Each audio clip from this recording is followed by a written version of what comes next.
বহু ছেলে নাচ শিখছে, এদেরকে কিন্তু সমাজে শুনতে হয় যে মেয়েদের মতো নাচ করছিস, কিন্তু শিল্পের তো কোনো লিঙ্গ হয় না। না না, সবচেয়ে লজ্জার এবং কি বলবো মানে অবাক হওয়ার বিষয়, ভারতবর্ষের নৃত্যের দেবতা উদয় শঙ্কর, কি গুরু কেলুচরণ মহাপাত্র, গুরু বীর্য মহারাজ, আরও রাজা রেড্ডি, যতজন আছেন সবাই পুরুষ মানুষ। ভারতের নৃত্যকে যারা বিশ্বের দরবারে নিয়ে গেলেন সবাই পুরুষ মানুষ, এবং পৃথিবীরও সেরা নৃত্যশিল্পী অনেক পুরুষ মানুষরা রয়েছে।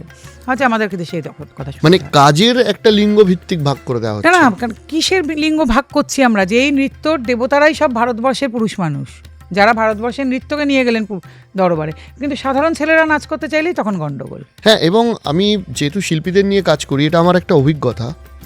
বহু ছেলে সে হয়তো ভালো একজন নাচের শিল্পী হতে পারত, সে কিন্তু এই কারণেই নাচটা শেখেনি, কারণ সমাজ তাকে বলবে যে তুই মেয়েদের মতো, বাবা মাই তো বলবে তুই আবার মেয়েদের মতো নাচ শিখিস, মেয়েদের মতো নাচ। এবং অনেক ক্ষেত্রে আমি এটাও দেখেছি যে ছেলে হয়তো নৃত্যশিল্পী এবং সে খুব রেপুটেড নৃত্যশিল্পী, তার বাবা মা সেই প্রফেশনটা বলতেও লজ্জা পায়। কিন্তু আমার খুব খারাপ লাগে যে মা বাবারা এগুলো বুঝে উঠতেই পারলেন না।